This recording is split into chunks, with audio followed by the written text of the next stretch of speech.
New year, new opportunities, but those opportunities will fly by if you don't know how to properly set up a lead generation campaign. So I am going to walk you through step by step from beginning to end how to set up a lead generation campaign. So I've done a video like this before. Now, while the overall strategies and thought process are the same, the reason I'm doing a new version this year is not because there's a brand new strategy or brand new setup that is, life-changing and I really want everyone to know about it. It's actually mainly because there's been a lot of interface changes over the past 12 months. So while the whole overarching strategy is the same, there's a lot of pitfalls you can fall into with the interface changes. So that's going to be the main thing. I've talked about all these interface changes individually in separate videos, but this is the first time that I'll be pointing them out in a video where I build something from beginning to end. So without further ado, let's go ahead and dive right in. All right, so as always, we start at our ad account. I'm going to hit on create right here. And in this case, I will do a lead generation campaign. I will do a separate video for a sales campaign. So I click continue right here. I always prefer to do the manual leads campaign setup. When you do the recommended settings, it's just going to give you some settings that are less than optimal. So yes, it might be a little bit longer to do manual, but you'll thank yourself later by choosing that process. So new leads campaign. So let me also walk through naming conventions. This is something that I often don't talk too much about because it's not something that's super exciting, but at the end of the day, naming conventions are super important because first and foremost, you need to remind yourself of what is going on inside of each and every single campaign. And if you leave the name as new leads campaign, new ad set campaign, new leads ad, when you look at that, you're not going to know what's going on.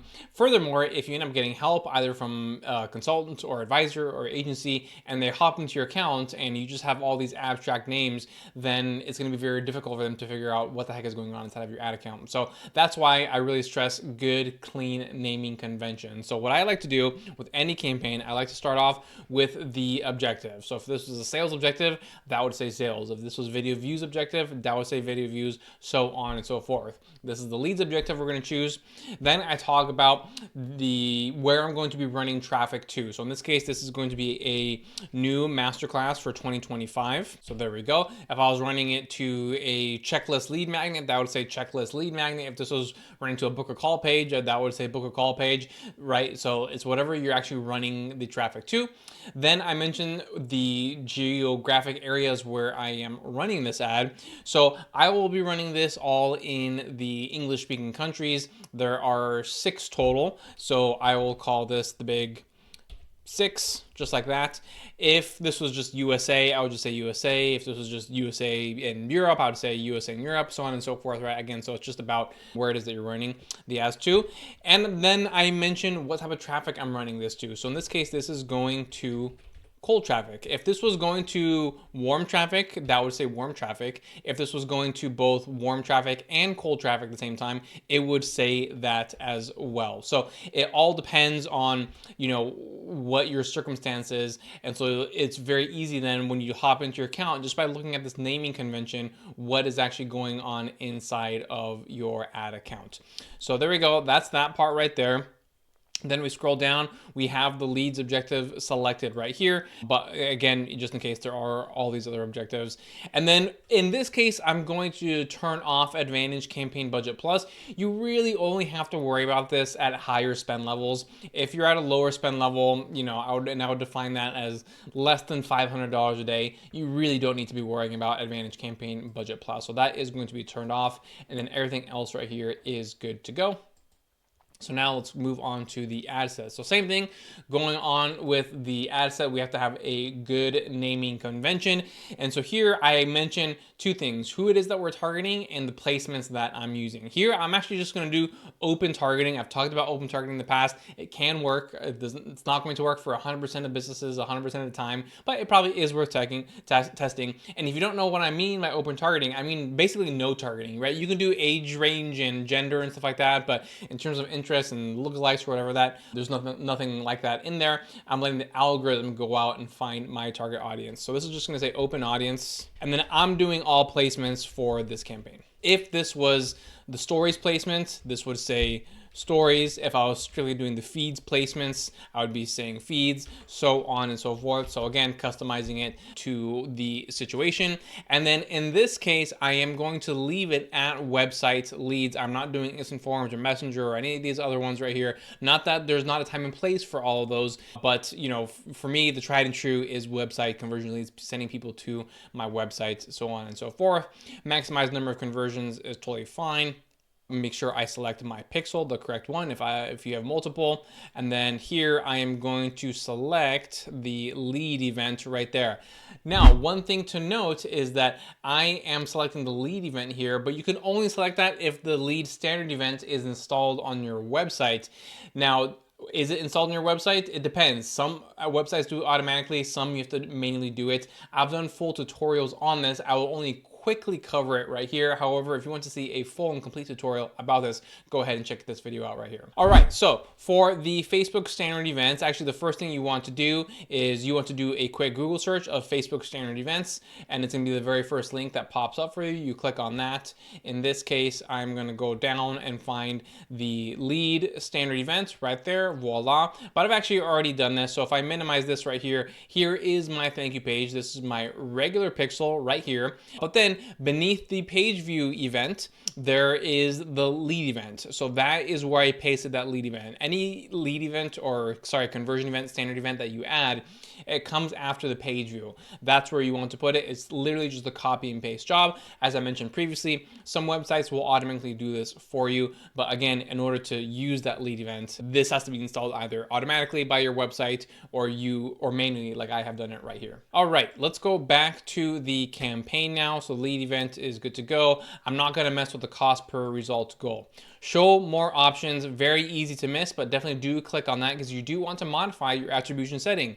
My default for anything that you are running traffic to that is free lead magnet, free masterclass, free challenge, whatever it might be, always change this to the 1 day click, 1 day view through attribution window. What this does is that it optimizes for an action that is immediate and needs to be impulsive. So when you are driving traffic to something that's free, that's not something that someone needs to think about, right? They're not going to see your ad, go to your website, and then go home, talk to their spouse, you know, see if it's a good decision for the family, right? That's not going to happen. Either they want the free thing or they don't want the free thing. So when you change it to the 1 day, you're telling the algorithm this needs to be for something that people opt into today. They see the ad today and they opt in today. It's not something that they opt into for later.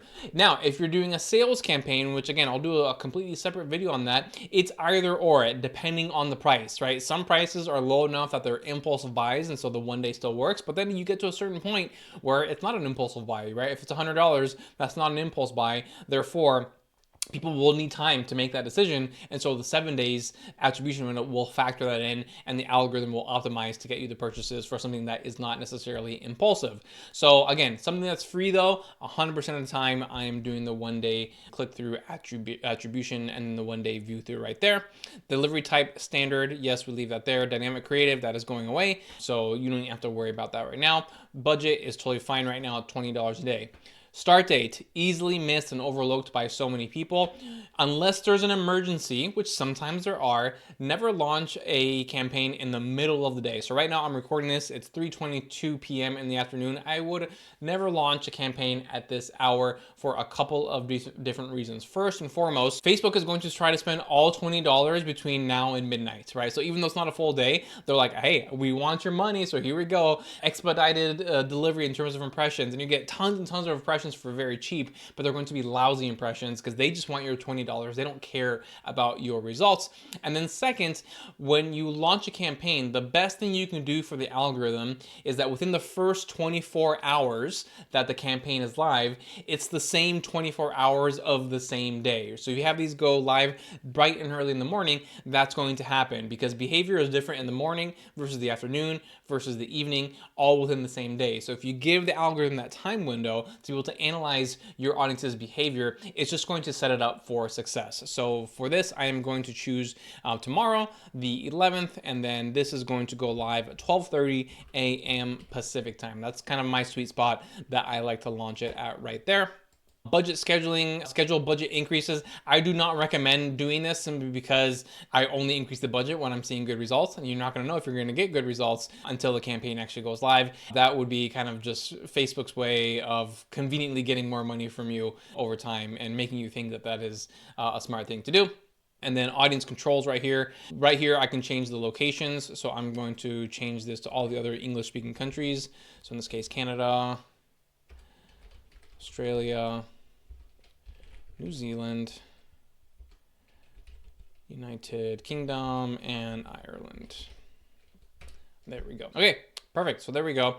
Click on show more options right here. Here you can modify the minimum age. No one who is 18 years old is ever going to become a client of mine. At least the odds are pretty small. So I do like to change this up to 25. I've never had, and that's the highest you can go. If I could go even higher than that, I would.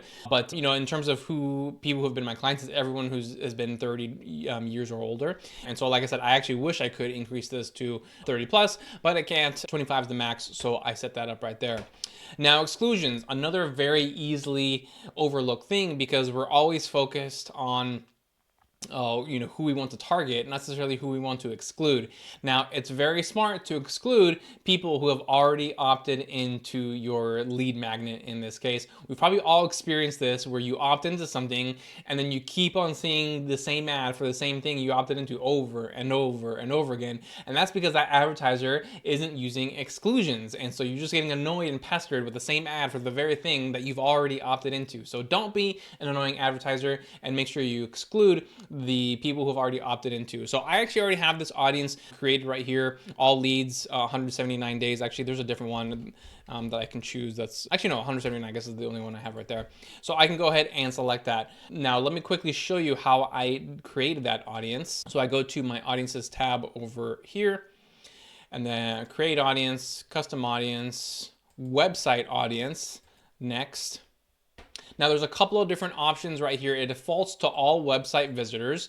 You can do people who visit specific pages, and so you can also just put the URL of the thank you page right here. So let's just assume the thank you page says thank you, thank-you, just like that. Then there we go. That would exclude all those people right there. So that's one way of doing it, and that's totally fine. In this case, I'm going to do it from my events. So anyone that gets hit with a lead event, I'm going to exclude that person.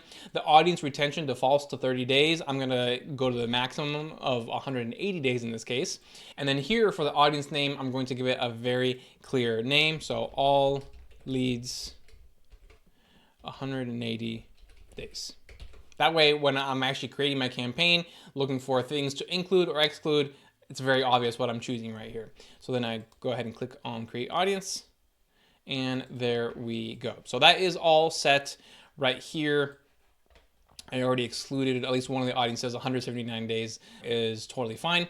Languages, because I am targeting English-speaking countries, I leave it just like that, all languages. However, if I was targeting other countries that their native language wasn't English, however, I knew that there were very large English-speaking populations, you know, such as in Germany, Norway, Sweden, places like that, I would still target those countries, but in those cases, I would want to go over here and choose English as the languages, because now within those countries where the native language is not English, it's only going to target the people who have their meta settings set to English, right? So that's a good thing to do when you're targeting non-native speaking English countries. But in this case, I am targeting native speaking English countries, so that I'm not really concerned about doing anything with the languages right there. Advantage plus audience. So I do have a full video on this. I'm not going to go into it right here, but you can go ahead and check it out in the corner at the moment to understand the difference between Advantage Plus versus just a original audience. But regardless, here with the Advantage Plus, the really quick high level thing is that anything that you give it right here is going to be a suggestion. It's not going to specifically target that. It'll kind of go beyond those parameters. But like I said earlier, in this ad said, I'm just doing open targeting. And so I actually don't even need to worry about anything going in there. But if you do want to modify this, again, you can modify the age range, the gender, any kind of detailed targeting, right? So if you want to go after fans of Disney, then I just go in there and type Disney. There's Disney. I go ahead and select that. And then that's part of my targeting. Or if I want to target a lookalike, I click on my lookalikes right here. You know, I choose, you know, one of these right here, and then boom, now I'm targeting a lookalike. So So again, either custom audiences you can choose up here, or for detailed targeting or cold interest targeting, as it's often called, you can go ahead and select anything down here in terms of that. But like I said, I'm just doing open targeting for this one. The beneficiary and payer, this is something that you only need to worry about for ad sets with audiences in the European Union. So this information will be publicly available in the Meta ad library for a year, but not shown on any ads. So if you are the owner of the account, right, it needs to say your name right there. If not, you can click on the beneficiary and payer are different. You click on that, you provide the information over to Meta, and then that will be disclosed over to them. If this is something that you happen to skip or forget, don't worry about it. It's not the end of the world. The odds of you getting caught are pretty low. That being said, you still don't want to get caught, so just do it anyway. It's a very easy step and you won't risk getting banned in any way, shape, or form. And then when it comes to the placements, so I like to keep it default, at least to start off, on all placements, Advantage Plus placements right here. Now, if there are, times and scenarios where a more specific placement is necessary, right? So here you would come to manual placements, and let's say you only want to run an Instagram, well then I would deselect everything and only keep Instagram. Or if I only wanted to run stories and reels, then I would deselect everything and only choose stories and reels. However, like I said, 90% of the time I'm doing all placements unless there's something very, very specific that I'm trying to accomplish with the campaign in terms of the placements. And then at the bottom, any of the stuff right here around devices and brand safety and all that kind of stuff, you really don't have to worry about that. So that covers everything at the ad set level. Hey, really quick, before we move on to the ad level, if you are enjoying this tutorial, do me a huge favor. Please subscribe to the channel. It really helps support us and the work that we're putting out here, and it's only going to encourage us to put out more content and do a better job for you. So thank you so much for your support in advance. All right, so now that we have finished there, let's go ahead and set up the ad itself. So here, this is probably where there's been the most interface changes. So it'll be very important to kind of see what the heck is going on right here. So let me go ahead and grab my URL and it will start populating the information for the campaign. There we go. So browser add-ons, it now defaults to instant form or call. At least the vast majority of the time that I see this, I see auto selecting that. Some people don't realize that and they miss it, and so then all of a sudden they have an ad out there with a random form or a random number, and it's just not good. It's really weird. This used to always default to none, but again, a lot of interface changes. Just make sure you go ahead and select that to none if you don't want to do it. If you want to use one of those extensions, that's totally fine. I'm not saying never use those. I'm just saying, I would say most people don't use those. So just be careful with that and make sure that if you do not want to use that, you are selecting the none option right there. And then let me go up here to set up my creative. So let's go with video ad in this one. All right, so here is, again, huge interface update. So it used to be the case that I would just copy my text into a field that was already there, and then I would just upload a video, and then that was it. But there's a couple different things going on right here. First and foremost, there's this site links option. I actually really do like this option. I have a full tutorial. Actually, I have two full tutorials on that, and I'm not going to choose it right here simply because it requires a little bit more setup. And so to not make this video, 45 minutes long, I'm going to skip it. But like I said, I do recommend this option. So definitely check out the video in the corner so you can know how to utilize site links. But again, for now, for simplicity purposes, I'm going to click next right here. So now I can put in my primary text right here. For this tutorial, I'm just doing this as an example. So this is just a sample. Obviously, you're not going to want to just do something like that simply because you're not going to get any results that way. And one thing you saw right there is that it did give you this option of the Advantage Plus creative text generation. I personally would not recommend this. I mean, if you're feeling adventurous, you can, but what Facebook is doing here is that they read your primary text, and then based upon that, they're like, oh, let's do all these other variations generated by AI. I've never seen it spit out anything that I actually like. And so I have this deselected. Again, it's up to you. Personally, I don't think it's a great option. And then my headline, sign up for the free masterclass. There we go. Now, if you want to have multiple text options and multiple headline options, you can do that. That's one of the reasons why dynamic creative is going away. You no longer have to select that option at the ad set level. You can just have it right here, add in multiple options for headlines and text. It's totally up to you. I tend to not do that. I like to have separate ads, but I'm not 100% opposed to having multiple options within the same ad, so it's perfectly fine if that is what you ultimately want to do right there. Then we're going to scroll down. I typically leave the description blank simply because this only appears sometimes on desktop, not even 100% of the time. And so because desktop is such a small amount of impressions and, it's not, I only think about mobile, I tend to skip this. Every once in a while, I'll put something in there. But like I said, I tend to skip it. And then in this case, I'm going to use the Learn More button. I tend to switch between Learn More and Sign Up, depending on the campaign I'm running. If it's a book a call, I would use Book Now, but 90% of the time I'm using at least Learn More or Sign Up. So Learn More, I'm going to leave that right there. That's perfect. Okay, so now I'm going to choose my video. Let's go ahead and choose this one right here. Okay, if I want to watch it and edit it, I can totally do that. I know this video though, so it's fine that the way it is. And then here you get to choose the modifications to the size of the ad. Now, I typically always select original as long as the size of the ad is a good size. Now, what's a good size? 1:1 aspect ratio or a 4:5 aspect ratio. Those are the ones that are going to look the best in the most amount of places. And so that's why I'm fine with leaving it as original. If I'm uploading a landscape video or image, which I typically don't do, but let's just say for whatever reason you're stuck doing that, then I would make some modifications, so that it's 1:1 or 16:9 in some of the spots right there. But again, 1:1 or 4:5, it's going to look the best in most cases, in most placements. This is a 4:5, so I'm leaving it as all original right there.